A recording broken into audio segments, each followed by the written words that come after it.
向大家推薦嚟到澳門必食嘅葡國餐廳，就喺呢度啦。公雞葡國餐之前啊，呢間咧本身喺官也街嘅，但係後尾咧就搬咗嚟新馬路呢邊啦。餐廳附近咧仲有3大熱門景點啊，噴水池、福隆新街，仲有崗頂教堂。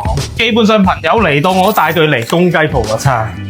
餐廳環境唔錯咧，公雞葡國餐開咗37年噶啦，佢喺澳門有2間分店，一間係皇朝，另一間就係新馬路呢間啦。皇朝嗰間不得了啦，點解？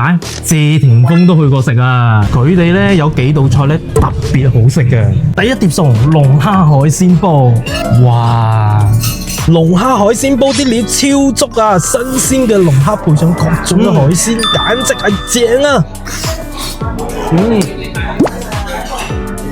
再嚟整個吞拿魚芝士焗意粉，我超中意啊！芝士拉絲配上吞拿魚，每一啖都係滿滿嘅幸福感啊！焗原條牛骨，外焦內嫩，肉質超柔軟啊！一啖咬落去簡直係享受啊！佢哋個西洋炒飯都唔錯㗎。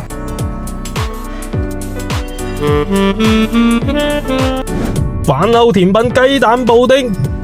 再搭配一杯冰涼嘅葡國汽水，幸福玩味。如果想知道澳門更多美食，記得關注咩東東，暢遊澳門更輕鬆。哈哈。